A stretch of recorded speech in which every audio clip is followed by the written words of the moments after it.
est le jeudi 27 décembre 2012 en Algérie à Draria. Un homme est dans sa chambre en train de faire sa prière. Mais dans les premières prosternations, quelque chose le perturbe. Il y a une odeur bizarre, lourde qui flotte dans la pièce. Il finit sa prière, ramasse son tapis et ouvre son armoire pour le ranger dedans. Et là, l'odeur lui monte au nez d'un coup. Il commence à fouiller, à chercher au milieu des piles de vêtements. Et ses mains touchent une couverture. Il l'écarte et il recule immédiatement. La petite Soundous, sa nièce de 6 ans, est là, inerte, cachée au fond du placard. La petite avait disparu depuis la veille. L'homme ne crie pas, il ne dit rien. Il sort de la chambre et va directement prévenir son père et son frère Abdelhamid. Mais attendez, parce que le pire, c'est que ce n'est pas le premier enfant qui s'évapore dans cette maison. 4 ans plus tôt, son petit frère Islam, un bébé de 25 jours, s'est éteint dans des circonstances tout aussi étranges. Pendant des années, la famille a cru que la maison était hantée, que les djinns y étaient pour quelque chose. Mais la réalité qui se cachait derrière ce mur était bien plus sombre. Une vérité glaciale, bien au-delà de ce qu'ils auraient pu imaginer. Bienvenue, une nouvelle histoire commence.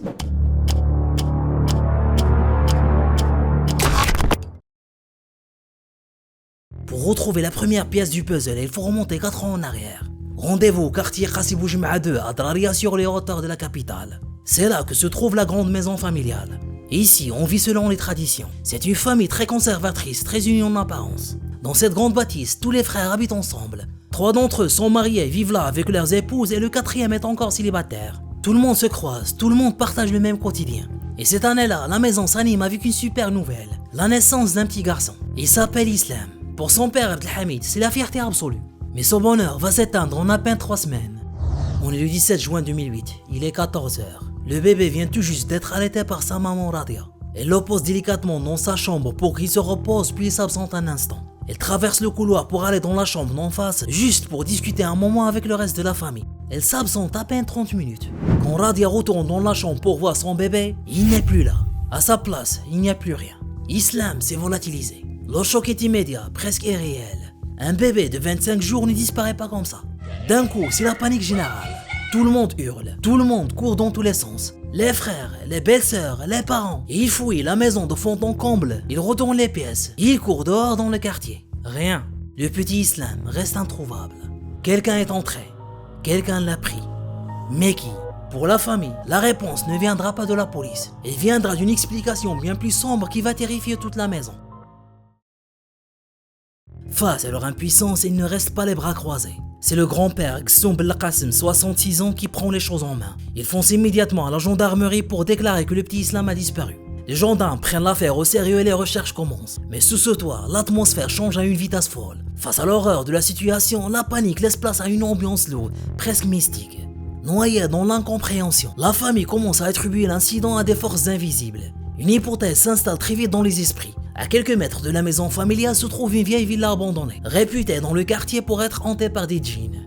Convaincu que le bébé s'y trouve, il s'épuise corps et âme à fouiller les décombres de cette bâtisse. Il retourne chaque pierre, chaque recoin sombre. Rien, il n'en trouve aucune trace. En parallèle, les services de la gendarmerie nationale de Draria déploient les grands moyens. Ils se mobilisent pour passer toute la région et les abords de la maison au crible. Ils font même venir des chiens dressés pour tenter de repérer la moindre piste. Autour d'eux, c'est l'union sacrée. Tous les membres de la famille, rejoints par les voisins du quartier, participent activement aux recherches. Tout le monde fouille, tout le monde recherche. Mais les chiens ne marquent rien. Les voisins ne voient rien. C'est le vide absolu.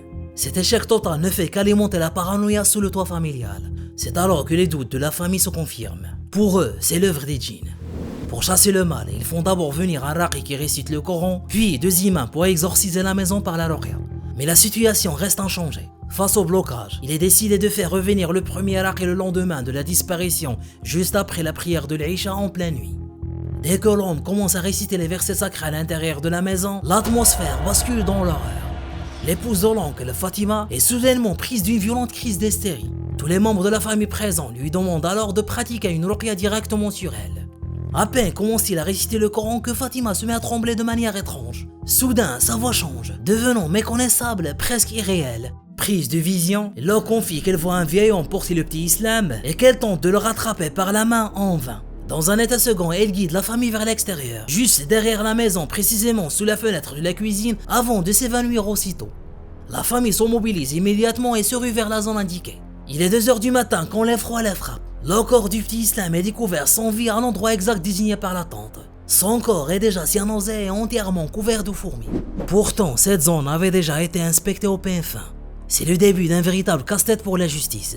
L'enquête se conclut très vite par l'inculpation directe de Fatima. C'est elle, celle-là même qui indiquait l'emplacement du nourrisson qui devient la suspecte numéro 1. Pourtant, le rapport d'autopsie officiel rendu le 21 juin 2008 apporte des éléments très précis. Il confirme d'abord l'absence totale de traces de violence ou d'agression physique. Les examens prouvent que le nourrisson a succombé à une asphyxie immédiate causée par une fausse route de lait inhalé. Le rapport note également des lésions à l'intérieur de la bouche. Des marques qui semblent provenir d'une tentative désespérée d'extraire quelque chose pour réanimer l'enfant. Malgré ces ondes d'ombre de plus en plus troublantes, la famille Xhoum reste unie derrière Fatima. Dans un élan de solidarité, les parents de la victime excluent immédiatement toute implication de la tante, assurant qu'il n'y a jamais eu d'histoire entre eux. À leurs yeux, son innocence est absolue. Elle était présente au moment de la disparition et n'avait quitté la pièce qu'un court instant pour aller chercher une couche pour sa propre fille. Mais pour l'accusation, l'affaire est grave. Devant le tribunal criminel, le procureur général près de la cour de Blida frappe fort et réclame la prison à perpétuité à l'encontre de Fatima. Pour la justice, le doute n'a pas sa place. Pourtant, le coup de théâtre survient le 9 septembre. Face au manque de preuves formelles et aux conclusions de l'autopsie, le président du tribunal rend son verdict. Fatima est totalement acquittée de l'accusation de meurtre avec préméditation. Pour la famille, ce verdict est la preuve que la justice a enfin ouvert les yeux. Le coupable n'est pas humain. Pour eux, c'est une affaire mystique, une tragédie impossible à expliquer. L'affaire Islam est close dans les esprits. Le dossier est définitivement refermé. Le traumatisme est profondément ancré dans les murs d'Odraria, jusqu'à ce que l'histoire se répète. 4 ans passés depuis la mort tragique du petit Islam. 4 années durant lesquelles la famille a tenté de reconstruire sa vie, de panser ses plaies et d'oublier l'horreur de cette nuit de juin 2008. Sous le toit d'Odraria, le calme est revenu, du moins en apparence. Parce qu'en 2012, le passé va revenir les frapper en plein visage. L'histoire se répète, mais en pire. Nous sommes le 26 décembre 2012. Le jour du drame, elle est exactement 11h du matin. La petite Sundus passe la porte pour aller jouer dehors. Et puis, plus rien. En un claquement de doigts, elle s'évapore. Sans un bruit, sans que personne ne remarque quoi que ce soit. C'est là que tout devient incompréhensible. Sundus n'est pas le genre d'enfant à s'éloigner. C'est une petite fille sans histoire, très casanière, qui ne quitte jamais sa maison. Ses seules sorties, c'est pour aller juste à côté ou pour se rendre à son école, où elle venait à peine de faire sa rentrée en 2011. Qu'elle disparaisse comme ça en plein jour, c'est totalement impossible. Et sous le toit d'Xhoum, c'est le coup de massue. En une fraction de seconde, tous les démons de 2008 se réveillent. La panique et la paranoïa s'installent à nouveau plus violentes que jamais. Une question tourne en boucle et rend tout le monde fou. Est-ce que les jeans sont revenus finir le travail? Ou est-ce qu'un monstre bien réel rôde dans le coin? Il faut dire que l'hypothèse d'un enlèvement est dans toutes les têtes. Nous sommes fin décembre 2012 et la gérante entière est sous le choc. Quelques jours à peine auparavant, la petite Shaima, une fillette de 8 ans, a été victime d'un terrible drame à Maalma. Un crime d'une cruauté absolue qui a profondément ému l'opinion publique nationale. Alors, en voyant Sundus s'évaporer à son tour, tout le monde bascule immédiatement dans la même terreur. Dans le quartier, c'est l'effervescence. Les voisins lâchent tout pour chercher. On retourne chaque recoin, mais il y a une tension glaciale dans l'air. Tout le monde se rappelle comment ça s'est terminé la première fois. L'angoisse de retrouver un autre corps devient insupportable. Face à ce cauchemar, l'oncle de la fillette décide de prendre les choses en main. Sans perdre une seule seconde, il fonce immédiatement à la brigade de gendarmerie pour déclarer la disparition. Et là, la réaction des autorités est immédiate. Pas de temps à perdre. Les gendarmes sont mobilisés sur le champ et appellent la police scientifique en renfort. Ils déploient les grands moyens pour les recherches et font venir des chiens pisteurs pour ratisser tout le secteur. Pour les gendarmes, de disparition d'enfants dans la même famille, sous le même toit, c'est statistiquement impossible. Les enquêteurs le savent. Cette fois, ils ne lâcheront rien. Tout le monde cherche. Les gendarmes et le quartier sont mobilisés. Les battues d'habitants et les patrouilles durent super tard la nuit. Mais ça n'en donne rien. Le lendemain, deuxième jour, pareil. On cherche partout, mais toujours rien. Sundus reste introuvable. Et puis, ce soir-là, le téléphone sonne au poste de gendarmerie. Une voix annonce l'impensable. On vient de retrouver la petite Sundus. C'est son oncle qui est tombé sur le corps dans un placard au cœur même de l'habitation. Les gendarmes foncent. Le poste est à peine à 5 km, donc ils arrivent sur place en un éclair. Et là, c'est le choc. Devant la maison d'Xhoum, c'est blindé de monde. Les voisins sont tous là, la presse a déjà débarqué avec les caméras. Quelques minutes après, la police scientifique arrive aussi. Pendant 1 heure, c'est l'attente. Ensuite, les secours de la protection civile sortent de la maison avec le corps de la petite Sundus pour l'emmener direct à l'autopsie. La protection civile repart, mais la police scientifique reste dans la maison pour enquêter. Pour les gendarmes, c'est clair à 100%. Le coupable fait partie de la famille. Du coup, les gendarmes embarquent tout le monde pour les interroger. Radia, la maman, est complètement détruite. Elle dit aux enquêteurs qu'elle ne soupçonne personne. Elle ne peut même pas imaginer ça. Pourtant, au poste, tous les indices pointent vers une seule personne, Fatima, la tante. Pour le reste de la famille, ça n'a aucun sens. Ils disent aux gendarmes: c'est impossible, Fatima pleure toutes les larmes de son corps depuis le début. Elle était sur le terrain avec nous pour chercher la petite. En plus, il n'avait aucune histoire, pas de problèmes familiaux, rien. Mais le gendarme ne lâche pas l'affaire. Il la garde en interrogatoire. Ça va durer 4 jours. 4 jours de face à face, de questions en boucle et de pression. Et au bout du 4e jour, Fatima finit par craquer. Et les révélations qui suivent vont sidérer les gendarmes. Face aux enquêteurs, le masque de la tante éplorée s'effondre complètement. Fatima commence à raconter son histoire, et ce qu'elle dévoile est d'une noirceur absolue.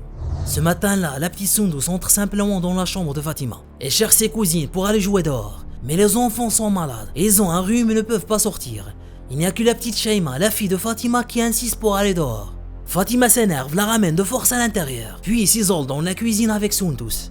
Et c'est là que la folie s'empare d'elle. Sans aucune pitié, elle attrape un foulard et l'étrangle. Une fois qu'elle est sûre que Soundous a rendu l'âme, Fatima ne panique pas. Elle prend le corps, l'enveloppe calmement dans une couverture et va le cacher au fond du placard de sa propre chambre à coucher. Le pire dans tout ça, c'est le sang-froid de cette femme. Juste après avoir caché le cadavre, elle va tranquillement dans la cuisine pour préparer le café de ses enfants comme si de rien n'était. Une indifférence terrifiante, pas le moindre frisson. Et quand la famille se rend compte que Soundous a disparu, Fatima range ses tasses et se fond pour participer aux recherches et pleurer avec les autres.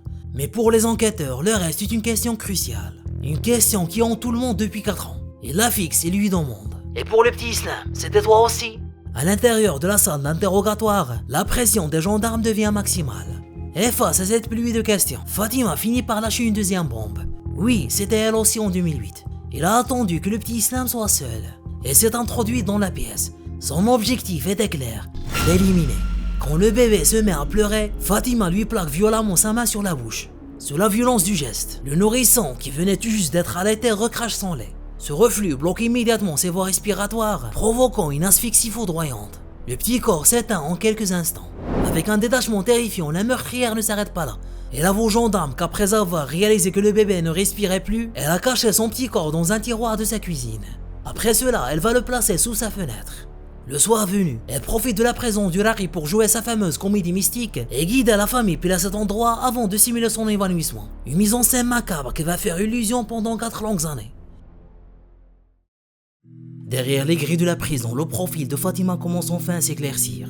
On découvre une jeune femme de 29 ans, mariée depuis 11 ans et mère de 4 enfants, 3 filles et un garçon.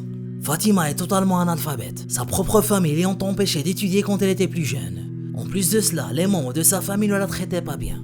Pour balayer les rumeurs de sorcellerie ou de folie, son mari met les choses au clair. Fatima est parfaitement consciente de ses actes. Elle ne sort jamais seule de la maison, ne connaît personne et ne peut pratiquer aucun rituel. La seule fois où elle était malade, c'était en l'an 2000, et son mari a dû faire venir un cher pour une ruqya. C'était la première et la dernière fois. Alors, qu'est-ce qui a déclenché cette folie? En réalité, après avoir été maltraitée par sa famille, tout allait bien pour elle depuis son mariage. Sa vie s'était stabilisée. Jusqu'au jour où Radia est arrivé dans la maison familiale. C'est là que tout bascule. Fatima commence à nourrir un profond complexe d'infériorité. Radia, elle, a un bon niveau scolaire, et c'est elle qui révise même avec ses enfants. En plus, Radia vit beaucoup mieux qu'elle. Sa situation financière est plus confortable et son mari la respecte et la traite très bien. Pour couronner le tout, la petite Soundous était plus intelligente que ses enfants et étudiait très bien. Jour après jour, ce sentiment d'infériorité et cette jalousie maladive n'ont cessé de grandir en elle. Fatima ne supportait plus de voir le bonheur et la réussite des autres sous son propre toit. Pour se venger de Radia, elle voulait brûler son cœur de la pire des manières. Et c'est ce poison qui l'a poussé à commettre l'irréparable. Le plus choquant, c'est qu'elle n'affiche aucun remords. Lors de ses interrogatoires, elle avoue même qu'elle n'avait pas élaboré un plan précis pour les 2 meurtres. À chaque fois, elle a simplement profité des circonstances et de la moindre opportunité pour passer à l'action. Mais dès le commencement du procès, changement radical de stratégie. Face au juge, Fatima nie tout en bloc. Elle revient complètement sur ses aveux et jure qu'il n'a rien fait, affirmant que ce sont les djinns qui sont responsables de toutes ces horreurs. Une ligne de défense qui ne va pas tenir bien longtemps face au rapport des psychiatres et aux preuves. Le 20 octobre 2013, le verdict tombe enfin. C'est la peine capitale. Le masque est définitivement tombé, mettant un point final à 4 ans de mensonges et de comédie mystique. Merci à tous d'être restés jusqu'à la fin. Pour donner de la force à la chaîne, un j'aime et un abonnement font toute la différence. On se retrouve très vite. Ciao.